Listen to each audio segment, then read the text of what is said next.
Mengawali informasi di Kompas Pagi hari ini bersama saya Nanda Aprilia. Saudara, Timnas Indonesia menelan kekalahan dari Arab Saudi di kualifikasi Piala Dunia 2026 zona Asia Grup B. Timnas kalah tipis 2-3 dari The Green Falcons. Peluang Timnas mendapatkan tiket untuk melaju ke Piala Dunia masih ada, yakni dengan sukses memenangkan laga kontra Irak pada 12 Oktober nanti. Kekalahan terkutuk. Erick Thohir perusak mimpi bangsa. Kluivert adalah badut taktik. Ini adalah kehancuran, bukan kekalahan biasa. Hasil memalukan 2-3 melawan Arab Saudi bukan semata-mata nasib buruk, melainkan produk gagal dari otak dangkal di pucuk kepemimpinan PSSI. Erick Thohir telah melakukan dosa terbesar dalam sejarah sepak bola Indonesia. Sebuah manuver yang pantas disebut pengkhianatan terhadap mimpi 280 juta rakyat. Bagaimana mungkin seorang ketua umum di tengah jalur krusial menuju Piala Dunia tega membuang Sintayong, arsitek sejati yang sudah membangunkan raksasa tidur ini? Alih-alih mempertahankan fondasi yang kokoh, Erick Thohir justru memasukkan Patrick Kluivert, sosok yang terbukti hanya modal nama besar, tapi miskin taktik, minim strategi dan buta membaca permainan. Lihatlah di lapangan, timnas kita sempat unggul, tapi kemudian ambruk tak berdaya. Itu bukan kesalahan pemain, itu adalah cerminan dari keahlian melatih yang nol besar. Kluivert adalah badut taktik yang datang hanya untuk merusak. Dia gagal total merespons tekanan, gagal mengubah keadaan, dan dengan sombongnya membiarkan Arab Saudi mendikte permainan. Kegagalan ini sangat-sangat tidak bisa dimaafkan. Keputusan fatal Erick Thohir memecat Sintayong demi coba-coba dengan Kluivert adalah tindakan amatir, sombong, dan jauh dari kata profesional.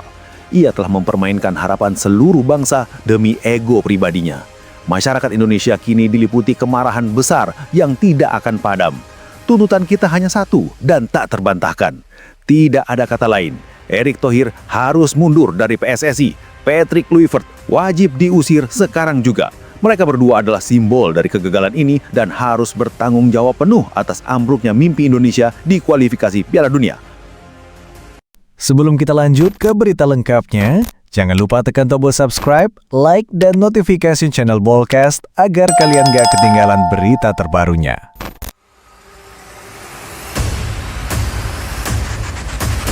Wah, hasil pertandingan melawan Arab Saudi ini memang menyisakan kekecewaan yang mendalam bagi seluruh rakyat Indonesia. Kekalahan tipis 2-3 dalam laga kualifikasi yang sangat penting ini telah memicu gelombang kritik keras, terutama yang menyoroti keputusan PSSI di bawah kepemimpinan Erick Thohir dalam melakukan pergantian pelatih kepala. Narasi kekecewaan yang bergema di masyarakat saat ini sangatlah jelas dan tajam. Kekalahan ini adalah kesalahan besar dan fatal dari Erick Thohir. Kesalahan fatal pergantian pelatih. Sintayong out, Kluivert in. Poin utama yang paling disorot adalah keputusan kontroversial PSSI yang di tengah perjalanan krusial kualifikasi Piala Dunia memilih untuk tidak melanjutkan kerjasama dengan Sintayong, pelatih yang telah membangun fondasi tim yang solid, penuh semangat, dan berani melawan raksasa Asia. Sebagai gantinya, tongkat kepemimpinan diberikan kepada Patrick Kluivert.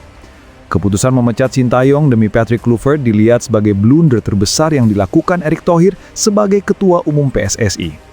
Argumentasi yang menguat di kalangan publik dan pengamat adalah penggantian yang tidak tepat waktu dan tidak mendesak. Sintayong telah menunjukkan kemajuan signifikan pada timnas dan baru saja membawa Indonesia lolos ke putaran keempat.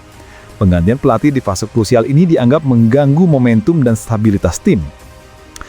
Kluivert minim taktik dan pengalaman. Patrick Kluivert meskipun memiliki nama besar sebagai legenda pemain, dinilai minim pengalaman sebagai pelatih kepala di level tim nasional atau klub besar. Pertandingan melawan Arab Saudi menjadi bukti nyata. Indonesia sempat unggul cepat lewat penalti Kevin Dix, namun kemudian kehilangan kendali permainan. Tim Garuda terlihat kesulitan menahan dominasi lawan yang berhasil membalikkan keadaan menjadi 1-2 di babak pertama, bahkan sempat tertinggal 1-3 di babak kedua sebelum Kevin Dix kembali mencetak gol penalti. Di lapangan, timnas di bawah Kluivert terlihat minim variasi taktik dan lebih mengandalkan semangat juang individu yang tidak cukup untuk menghadapi tim sekelas Arab Saudi. Kluivert dianggap pelatih minim taktik yang gagal memberikan instruksi taktis yang efektif untuk meredam serangan balik dan dominasi penguasaan bola lawan. Kekecewaan seluruh masyarakat dan tuntutan wajib out. Kekalahan ini terlepas dari perjuangan gigih para pemain telah sangat mengecewakan seluruh masyarakat Indonesia. Mimpi untuk melangkah lebih jauh di kualifikasi Piala Dunia kini semakin tipis dan terasa dirusak oleh keputusan federasi itu sendiri. Masyarakat menilai bahwa kegagalan ini bukan semata-mata salah pemain, melainkan kegagalan manajemen dan taktik yang berawal dari meja PSSI. Kesalahan Erick Thohir tidak bisa dimaafkan karena ia mengambil risiko besar dengan mengganti nakoda di tengah badai, dan hasilnya adalah kapal timnas oleng. Pergantian yang didasarkan pada spekulasi dan nama besar tanpa pertimbangan matang terhadap rekam jejak kepelatihan Kluivert adalah tindakan yang ceroboh dan tidak profesional. Oleh karena itu, desakan publik kini memuncak dengan tuntutan keras. Tidak ada kata lain, Erick Thohir dan Patrick Kluivert wajib out. Keduanya harus bertanggung jawab atas kemunduran yang terjadi di momen paling penting bagi sepak bola Indonesia. PSSI harus segera mengambil tindakan cepat untuk memperbaiki situasi ini sebelum asa kualifikasi Piala Dunia benar-benar sirna. Tuntutan untuk mengembalikan pelatih yang mumpuni dengan pengalaman taktis yang teruji menjadi suara mayoritas masyarakat. Kegagalan ini adalah pelajaran pahit dan tanggung jawab harus ditegakkan.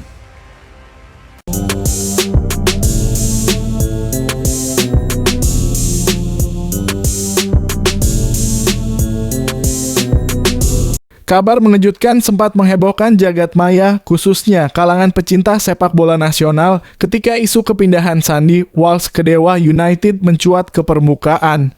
Banyak yang bertanya-tanya, benarkah bek naturalisasi timnas Indonesia itu akan kembali ke Asia Tenggara dan memperkuat klub Liga 1? Namun setelah ditelusuri lebih dalam, kabar tersebut dipastikan tidak benar alias hoaks. Sandy Walsh masih tetap berstatus sebagai pemain Yokohama FC, klub asal Jepang yang kini sedang menjalani kompetisi J-League musim 2025. Isu ini muncul tanpa dasar jelas dan cepat menyebar, menimbulkan kegaduhan di kalangan pendukung Garuda yang khawatir Sandy kembali ke Liga Indonesia dalam waktu dekat. Padahal realitasnya jauh dari dugaan. Sandy baru bergabung dengan Yokohama FC pada Januari 2024 lalu dan terikat kontrak panjang hingga Juni 2027. Tidak ada pernyataan resmi dari pihak klub maupun pemain soal rencana transfer ke Indonesia, apalagi ke Dewa United. Sebaliknya, Sandy saat ini tengah fokus menembus tim utama Yokohama. Meski persaingan di lini belakang cukup ketat, ia disebut mulai mendapat kepercayaan lebih dari staf pelatih, terutama dalam sistem permainan yang mengandalkan kecepatan, fleksibilitas, dan kedisiplinan taktis. Kondisi ini sangat mendukung perkembangannya sebagai bek sayap andalan timnas Indonesia yang telah menunjukkan performa konsisten sejak debut internasionalnya. Dari sisi timnas, keberadaan Sandy di kompetisi Jepang justru menjadi nilai tambah besar. Ia bisa berkembang dalam iklim sepak bola yang kompetitif, terstruktur, dan profesional. Dengan kontraknya yang masih panjang dan belum ada indikasi kepindahan, maka publik Indonesia bisa tenang. Sandy masih akan menjadi andalan di level internasional tanpa gangguan dari rumor transfer tak berdasar. Untuk saat ini, Sandy Walsh tetap aman di Jepang, jauh dari kehebohan Liga 1. Kita hanya perlu terus mendukungnya sembari berharap ia makin matang untuk membawa Garuda terbang tinggi di panggung Asia dan dunia. Perubahan drastis dalam atmosfer sepak bola Indonesia kini menjadi bahan pembicaraan utama. Dari era kejayaan yang dipenuhi pujian, timnas Indonesia kini tengah memasuki masa sulit di bawah nakoda baru. Nama Shin Tae-yong, pelatih asal Korea Selatan yang selama beberapa tahun terakhir menjadi simbol kebangkitan sepak bola tanah air, perlahan tergantikan oleh Patrick Kluivert, legenda Belanda yang kini justru dihantam badai kritik dari berbagai penjuru. Di era Shin Tae-yong, Indonesia bukan hanya mencatat kemajuan signifikan di atas lapangan, tetapi juga berhasil mengundang perhatian dunia. Jose Mourinho, Ronald Koeman, hingga Lionel Scaloni pernah menyatakan pujian terhadap perkembangan pesat timnas Garuda. Kombinasi disiplin, strategi, dan semangat juang yang dibawa Shin mengubah wajah sepak bola nasional dari tim mediocre menjadi kekuatan baru Asia Tenggara yang disegani. Namun sejak pergantian kepemimpinan ke tangan Patrick Kluivert, nuansa itu berubah drastis. Hanya dalam beberapa pertandingan, kritik berdatangan dari media, pengamat, hingga fans. Strategi Kluivert dinilai membingungkan, pemanggilan pemain terkesan asal-asalan, dan semangat tempur tim terlihat menurun. Para penggemar mulai kehilangan kesabaran. Bahkan performa buruk tim saat melawan tim-tim yang seharusnya bisa dikalahkan membuat mereka mempertanyakan kapasitas sang pelatih baru. Apa penyebab perubahan ekstrem ini? Banyak yang menilai bahwa Kluivert belum benar-benar memahami kultur dan karakter pemain Indonesia. Ia juga dianggap kurang mendalami data dan kebutuhan skuad yang sebelumnya telah dibentuk dengan matang oleh Shin Tae-yong. Alih-alih melanjutkan fondasi yang sudah dibangun, Kluivert datang dengan ego dan pendekatan baru yang justru membingungkan para pemain.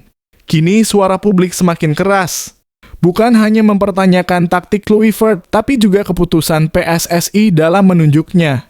Apakah Indonesia benar-benar siap kehilangan momentum yang telah dibangun dengan susah payah selama bertahun-tahun? Jika perubahan tidak segera dilakukan, bukan tidak mungkin nostalgia era Shin Tae-yong akan semakin menyakitkan bagi pecinta Garuda. Tangisan air mata kecewa kembali membanjiri hati pecinta sepak bola nasional. Kali ini datang dari kabar buruk yang menimpa salah satu striker harapan timnas Indonesia, Ole Romanyi. Pemain yang selama ini digadang-gadang menjadi tumpuan lini depan Garuda dikabarkan mengalami cedera serius usai pertandingan uji coba Oxford United, klub barunya di Inggris. Kabar ini langsung menyulut emosi dan keprihatinan luas di kalangan fans, terlebih setelah pernyataan menggetarkan dari sang pelatih, Gary Rowett, muncul ke publik. Ini bukan hanya buruk bagi kami di klub, tetapi juga buruk bagi timnas Indonesia, kata Rowett dengan nada penuh kekhawatiran. Ia menyebut kondisi Romanyi masih belum bisa dipastikan, namun potensi cedera parah tidak bisa dikesampingkan. Saat ini tim medis Oxford masih melakukan pemantauan dan evaluasi lanjutan. Namun kekhawatiran terbesar adalah apabila Romanyi harus menepi dalam jangka panjang, terutama menjelang lanjutan kualifikasi Piala Dunia 2026 zona Asia. Indonesia bisa saja kehilangan mesin gol andalan mereka di momen-momen krusial. Yang membuat luka ini semakin dalam adalah latar belakang Romanyi yang cedera tak lama setelah tampil di laga kontra Arema FC ketika timnas menjalani uji coba di tanah air. Dalam laga itu, tensi tinggi dari para pemain hingga pendukung membuat atmosfer pertandingan sangat tidak sehat. Banyak pihak kini menilai bahwa Arema FC layak mendapat sanksi berat, karena tidak hanya sering terlibat dalam insiden yang merusak citra sepak bola nasional, tapi juga kini diduga sebagai pemicu rentetan cedera fatal pemain timnas. Romanyi yang selama ini menunjukkan dedikasi tinggi untuk merah putih, kini harus menanggung risiko besar atas apa yang seharusnya menjadi laga pemanasan biasa. Kecewa, marah, dan khawatir menjadi satu di benak fans Garuda. Apakah PSSI dan operator liga akan bertindak tegas? Atau kejadian ini kembali menjadi luka yang dilupakan? Yang pasti saat ini seluruh mata tertuju pada kabar pemulihan oleh Romanyi. Harapan Garuda kini tergantung pada kesembuhannya. Ledakan semangat dari tanah Eropa kembali terdengar kencang bagi para pencinta timnas Indonesia. Kali ini datang dari salah satu nama yang sudah cukup lama berada dalam radar Garuda, Nathan Chu Aon. Bek kiri berdarah Indonesia ini sedang berada di titik penting kariernya. Setelah beberapa musim menimba pengalaman di Swansea City dan sebelumnya bersinar bersama Excelsior di Belanda, Nathan kini bersiap membuka lembaran baru di Denmark. Klub kasta tertinggi Liga Denmark, Lyngby Boldklub, menjadi pelabuhan berikutnya. Hari ini, Nathan dijadwalkan menjalani tes medis sebagai tahap akhir proses transfernya. Jika semuanya berjalan lancar, maka kontrak hingga tahun 2027 akan segera ditekan. Artinya Nathan bakal menjadi bagian penting dari proyek jangka panjang Lyngby yang tengah berjuang bangkit dan menatap kompetisi elite Eropa. Meski musim lalu Lyngby terseok-seok di Superliga Denmark, mereka menunjukkan ambisi besar untuk menatap musim baru dengan skuad yang lebih solid dan berkarakter, serta siap menggebrak sejak awal. Bagi Nathan, ini bukan hanya soal pindah klub. Ini adalah peluang untuk menata ulang kariernya dan membuktikan bahwa dirinya masih punya potensi besar untuk bersaing di level tertinggi. Lingkungan sepak bola Denmark yang kompetitif namun berkembang pesat bisa menjadi batu loncatan emas untuk kembali ke liga-liga besar Eropa di masa depan. Tak hanya itu, kepindahan ini juga kembali memunculkan harapan dari fans Indonesia agar Nathan makin dekat dengan timnas Garuda. Dengan usia yang masih 22 tahun dan kemampuan bermain sebagai bek kiri modern yang kuat dalam bertahan serta aktif mendukung serangan, Nathan dinilai cocok menjadi bagian penting dari masa depan lini pertahanan Indonesia. Kini tinggal menunggu waktu sebelum semua rampung dan resmi diumumkan. Akankah langkah ke Denmark ini membuka jalan menuju puncak kariernya? Kita tunggu gebrakan barunya di musim depan bersama Lyngby.